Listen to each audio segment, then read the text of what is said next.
شروع اللہ کے نام سے جو بڑا مہربان نہایت رحم والا ہے۔ قسم ہے صف باندھنے والوں کی پرا جما کر، پھر ڈانٹنے والوں کی جھڑک کر، پھر ذکر یعنی قرآن پڑھنے والوں کی غور کر کر کہ تمہارا معبود ایک ہی ہے جو آسمانوں اور زمین اور جو چیزیں ان میں ہیں سب کا مالک ہے، اور سورج کے طلوع ہونے کے مقامات کا بھی مالک ہے۔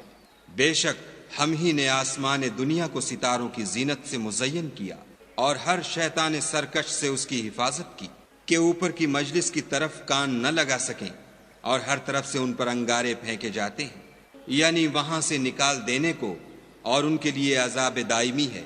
ہاں، جو کوئی فرشتوں کی کسی بات کو چوری سے جھپٹ لینا چاہتا ہے تو جلتا ہوا انگارہ اس کے پیچھے لگتا ہے۔ تو ان سے پوچھو کہ ان کا بنانا مشکل ہے یا جتنی خلقت ہم نے بنائی ہے ان کا، انہیں ہم نے چپکتے گارے سے بنایا ہے۔ ہاں، تم تو تعجب کرتے ہو اور یہ تمسخر کرتے ہیں، اور جب ان کو نصیحت دی جاتی ہے تو نصیحت قبول نہیں کرتے، اور جب کوئی نشانی دیکھتے ہیں تو ٹھٹھے کرتے ہیں اور کہتے ہیں کہ یہ تو صریح جادو ہے۔ بھلا جب ہم مر گئے اور مٹی اور ہڈیاں ہو گئے تو کیا پھر اٹھائے جائیں گے؟ اور کیا ہمارے باپ دادا بھی جو پہلے ہو گزرے ہیں؟ کہہ دو کہ ہاں، اور تم ذلیل ہوگے۔ وہ تو ایک زور کی آواز ہوگی اور یہ اس وقت دیکھنے لگیں گے اور کہیں گے ہائے شامت، یہی جزا کا دن ہے۔ کہا جائے گا کہ ہاں، فیصلے کا دن جس کو تم جھوٹ سمجھتے تھے یہی ہے۔ جو لوگ ظلم کرتے تھے ان کو اور ان کے ہم جنسوں کو اور جن کو وہ پوجا کرتے تھے سب کو جمع کر لو، یعنی جن کو خدا کے سوا پوجا کرتے تھے، پھر ان کو جہنم کے رستے پر چلا دو، اور ان کو ٹھہرائے رکھو کہ ان سے کچھ پوچھنا ہے۔ تم کو کیا ہوا کہ ایک دوسرے کی مدد نہیں کرتے؟ بلکہ آج تو وہ فرما بردار ہیں اور ایک دوسرے کی طرف رک کر کے سوال و جواب کریں گے۔ کہیں گے کیا تم ہی ہمارے پاس دائیں اور بائیں سے آتے تھے؟ وہ کہیں گے بلکہ تم ہی ایمان لانے والے نہ تھے، اور ہمارا تم پر کچھ زور نہ تھا بلکہ تم سرکش لوگ تھے۔ سو ہمارے بارے میں ہمارے پروردگار کی بات پوری ہو گئی، اب ہم مزے چکھیں گے۔ ہم نے تم کو بھی گمراہ کیا اور ہم خود بھی گمراہ تھے، پس وہ اس روز عذاب میں ایک دوسرے کے شریک ہوں گے۔ ہم گناہ گاروں کے ساتھ ایسا ہی کیا کرتے ہیں۔ ان کا یہ حال تھا کہ جب ان سے کہا جاتا تھا کہ خدا کے سوا کوئی معبود نہیں تو غرور کرتے تھے اور کہتے تھے کہ بھلا ہم ایک دیوانے شاعر کے کہنے سے کہیں اپنے معبودوں کو چھوڑ دینے والے ہیں؟ نہیں، بلکہ وہ حق لے کر آئے ہیں اور پہلے پیغمبروں کو سچا کہتے ہیں۔ بے شک تم تکلیف دینے والے عذاب کا مزہ چکھنے والے ہو، اور تم کو بدلہ ویسا ہی ملے گا جیسے تم کام کرتے تھے، مگر جو خدا کے بندگان خاص ہیں یہی لوگ ہیں جن کے لیے روزی مقرر ہے، یعنی میوے، اور ان کا اعزاز کیا جائے گا۔ نعمت کے باغوں میں ایک دوسرے کے سامنے تختوں پر بیٹھے ہوں گے، شراب لطیف کے جام کا ان میں دور چل رہا ہوگا جو رنگ کی سفید اور پینے والوں کے لیے سراسر لذت ہوگی، نہ اس سے درد سر ہو اور نہ وہ اس سے متوالے ہوں، اور ان کے پاس عورتیں ہوں گی جو نگاہیں نیچی رکھتی ہوں گی اور آنکھیں بڑی بڑی، گویا وہ محفوظ انڈے ہیں۔ پھر وہ ایک دوسرے کی طرف رک کر کے سوال و جواب کریں گے۔ ایک کہنے والا ان میں سے کہے گا کہ میرا ایک ہم نشین تھا جو کہتا تھا کہ بھلا تم بھی ایسی باتوں کے باور کرانے والوں میں ہو؟ بھلا جب ہم مر گئے اور مٹی اور ہڈیاں ہو گئے تو کیا ہم کو بدلہ ملے گا؟ پھر کہے گا کہ بھلا تم اسے جھانک کر دیکھنا چاہتے ہو؟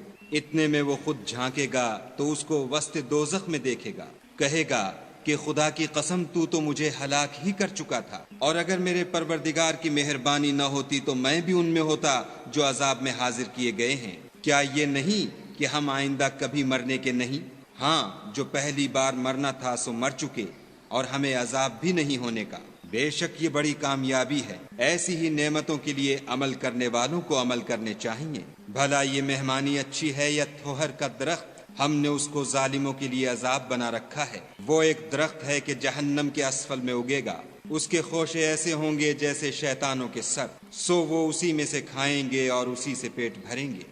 پھر اس کھانے کے ساتھ ان کو گرم پانی ملا کر دیا جائے گا، پھر ان کو دوزخ کی طرف لوٹایا جائے گا۔ انہوں نے اپنے باپ دادا کو گمراہ ہی پایا، سو وہ انہی کے پیچھے دوڑے چلے جاتے ہیں، اور ان سے پیشتر بہت سے پہلے لوگ بھی گمراہ ہو گئے تھے، اور ہم نے ان میں متنبع کرنے والے بھیجے، سو دیکھ لو جن کو متنبع کیا گیا تھا ان کا انجام کیسا ہوا۔ ہاں، خدا کے بندگان خاص کا انجام بہت اچھا ہوا، اور ہم کو نوح نے پکارا سو دیکھ لو کہ ہم دعا کو کیسے اچھے قبول کرنے والے ہیں، اور ہم نے ان کو اور ان کے گھر والوں کو بڑی مصیبت سے نجات دی، اور ان کی اولاد کو ایسا کیا کہ وہی باقی رہ گئے، اور پیچھے آنے والوں میں ان کا ذکر جمیل باقی چھوڑ دیا، یعنی تمام جہان میں کہ نوح پر سلام۔ نیکوکاروں کو ہم ایسا ہی بدلہ دیا کرتے ہیں، بے شک وہ ہمارے مومن بندوں میں سے تھے۔ پھر ہم نے دوسروں کو ڈبو دیا، اور انہی کے پیرووں میں ابراہیم تھے جب وہ اپنے پروردگار کے پاس عیب سے پاک دل لے کر آئے، جب انہوں نے اپنے باپ سے اور اپنی قوم سے کہا کہ تم کن چیزوں کو پوچھتے ہو، کیوں جھوٹ بنا کر خدا کے سوا اور معبودوں کے طالب ہو، بھلا پروردگار عالم کے بارے میں تمہارا کیا خیال ہے؟ تب انہوں نے ستاروں کی طرف ایک نظر کی اور کہا میں تو بیمار ہوں، تب وہ ان سے پیٹھ پھیر کر لوٹ گئے۔ پھر ابراہیم ان کے معبودوں کی طرف متوجہ ہوئے اور کہنے لگے کہ تم کھاتے کیوں نہیں؟ تمہیں کیا ہوا ہے؟ تم بولتے نہیں؟ پھر ان کو داہنے ہاتھ سے مارنا اور توڑنا شروع کیا، تو وہ لوگ ان کے پاس دوڑے ہوئے آئے۔ انہوں نے کہا کہ تم ایسی چیزوں کو کیوں پوچھتے ہو جن کو خود تراشتے ہو، حالانکہ تم کو اور جو تم بناتے ہو اس کو خدا ہی نے پیدا کیا ہے۔ وہ کہنے لگے کہ اس کے لیے ایک عمارت بناؤ، پھر اس کو آگ کے ڈھیر میں ڈال دو۔ غرض انہوں نے ان کے ساتھ ایک چال چلنی چاہی اور ہم نے انہی کو زیر کر دیا۔ اور ابراہیم بولے کہ میں اپنے پروردگار کی طرف جانے والا ہوں، وہ مجھے رستہ دکھائے گا۔ اے پروردگار مجھے اولاد عطا فرما جو سعادت مندوں میں سے ہو۔ تو ہم نے ان کو ایک نرم دل لڑکے کی خوشخبری دی۔ جب وہ ان کے ساتھ دوڑنے کی عمر کو پہنچا تو ابراہیم نے کہا کہ بیٹا میں خواب میں دیکھتا ہوں کہ گویا تم کو ذبح کر رہا ہوں، تو تم سوچو کہ تمہارا کیا خیال ہے؟ انہوں نے کہا کہ ابا جو آپ کو حکم ہوا ہے وہی کیجیے، خدا نے چاہا تو آپ مجھے صابروں میں پائیے گا۔ جب دونوں نے حکم مان لیا اور باپ نے بیٹے کو ماتھے کے بل لٹا دیا تو ہم نے ان کو پکارا کہ اے ابراہیم تم نے خواب کو سچا کر دکھایا، ہم نیکوکاروں کو ایسا ہی بدلہ دیا کرتے ہیں۔ بلا شبہ یہ صریح آزمائش تھی، اور ہم نے ایک بڑی قربانی کو ان کا فدیہ دیا، اور پیچھے آنے والوں میں ابراہیم کا ذکر خیر باقی چھوڑ دیا کہ ابراہیم پر سلام ہو۔ نیکوکاروں کو ہم ایسا ہی بدلہ دیا کرتے ہیں، بے شک وہ ہمارے مومن بندوں میں سے تھے، اور ہم نے ان کو اسحاق کی بشارت بھی دی کہ وہ نبی اور نیکوکاروں میں سے ہوں گے، اور ہم نے ان پر اور اسحاق پر برکتیں نازل کی تھیں، اور ان دونوں کی اولاد میں سے نیکوکار بھی ہیں اور اپنے آپ پر صریح ظلم کرنے والے یعنی گناہگار بھی ہیں۔ اور ہم نے موسیٰ اور ہارون پر بھی احسان کیے، اور ان کو اور ان کی قوم کو مصیبت عظیمہ سے نجات بخشی، اور ان کی مدد کی تو وہ غالب ہو گئے، اور ان دونوں کو کتاب واضح المطالب عنایت کی، اور ان کو سیدھا رستہ دکھایا، اور پیچھے آنے والوں میں ان کا ذکر خیر باقی چھوڑ دیا کہ موسیٰ اور ہارون پر سلام، بے شک ہم نیکوکاروں کو ایسا ہی بدلہ دیا کرتے ہیں۔ وہ دونوں ہمارے مومن بندوں میں سے تھے، اور الیاس بھی پیغمبروں میں سے تھے۔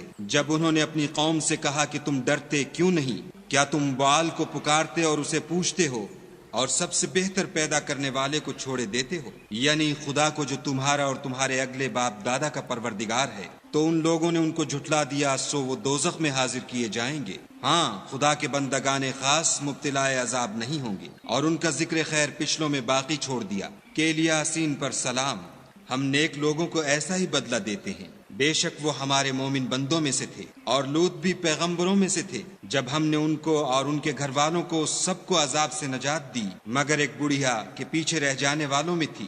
پھر ہم نے اوروں کو ہلاک کر دیا، اور تم دن کو بھی ان کی بستیوں کے پاس سے گزرتے رہتے ہو، اور رات کو بھی، تو کیا تم عقل نہیں رکھتے؟ اور یونس بھی پیغمبروں میں سے تھے، جب بھاگ کر بھری ہوئی کشتی میں پہنچے اس وقت قرا ڈالا تو انہوں نے زک اٹھائی، پھر مچھلی نے ان کو نگل لیا، اور وہ قابل ملامت کام کرنے والے تھے۔ پھر اگر وہ خدا کی پاکی بیان نہ کرتے تو اس روز تک کہ لوگ دوبارہ زندہ کیے جائیں گے اسی کے پیٹ میں رہتے۔ پھر ہم نے ان کو جبکہ وہ بیمار تھے فراخ میدان میں ڈال دیا، اور ان پر کدو کا درخت اگایا، اور ان کو 1,00,000 یا اس سے زیادہ لوگوں کی طرف پیغمبر بنا کر بھیجا، تو وہ ایمان لے آئے، سو ہم بھی ان کو دنیا میں ایک وقت مقرر تک فائدے دیتے رہے۔ ان سے پوچھو تو کہ بھلا تمہارے پروردگار کے لیے تو بیٹیاں اور ان کے لیے بیٹے، یا ہم نے فرشتوں کو عورتیں بنایا اور وہ اس وقت موجود تھے؟ دیکھو یہ اپنی جھوٹ بنائی ہوئی بات کہتے ہیں کہ خدا کے اولاد ہے، کچھ شک نہیں کہ یہ جھوٹے ہیں۔ کیا اس نے بیٹوں کی نسبت بیٹیوں کو پسند کیا ہے؟ تم کیسے لوگ ہو، کس طرح کا فیصلہ کرتے ہو؟ بھلا تم غور کیوں نہیں کرتے؟ یا تمہارے پاس کوئی صریح دلیل ہے؟ اگر تم سچے ہو تو اپنی کتاب پیش کرو۔ اور انہوں نے خدا میں اور جنوں میں رشتہ مقرر کیا، حالانکہ جنات جانتے ہیں کہ وہ خدا کے سامنے حاضر کیے جائیں گے۔ یہ جو کچھ بیان کرتے ہیں خدا اس سے پاک ہے، مگر خدا کے بندگان خالص مبتلا عذاب نہیں ہوں گے۔ سو تم اور جن کو تم پوجتے ہو خدا کے خلاف بہکا نہیں سکتے مگر اس کو جو جہنم میں جانے والا ہے۔ اور فرشتے کہتے ہیں کہ ہم میں سے ہر ایک کا ایک مقام مقرر ہے، اور ہم صف باندھے رہتے ہیں اور خدا پاک ذات کا ذکر کرتے رہتے ہیں۔ اور یہ لوگ کہا کرتے تھے کہ اگر ہمارے پاس اگلوں کی کوئی نصیحت کی کتاب ہوتی تو ہم خدا کے خالص بندے ہوتے، لیکن اب اس سے کفر کرتے ہیں، سو ان قریب ان کو اس کا نتیجہ معلوم ہو جائے گا۔ اور اپنے پیغام پہنچانے والے بندوں سے ہمارا وعدہ ہو چکا ہے کہ وہی مظفر و منصور ہیں، اور ہمارا لشکر غالب رہے گا۔ تو ایک وقت تک ان سے اعراض کیے رہو اور انہیں دیکھتے رہو، یہ بھی ان قریب کفر کا انجام دیکھ لیں گے۔ کیا یہ ہمارے عذاب کے لیے جلدی کر رہے ہیں؟ مگر جب وہ ان کے میدان میں آ اترے گا تو جن کو ڈر سنایا گیا تھا ان کے لیے برا دن ہوگا۔ اور ایک وقت تک ان سے منہ پھیرے رہو اور دیکھتے رہو، یہ بھی ان قریب نتیجہ دیکھ لیں گے۔ یہ جو کچھ بیان کرتے ہیں تمہارا پروردگار جو صاحب عزت ہے اس سے پاک ہے، اور پیغمبروں پر سلام۔ سب طرح کی تعریف خدائے رب العالمین کو سزاوار ہے۔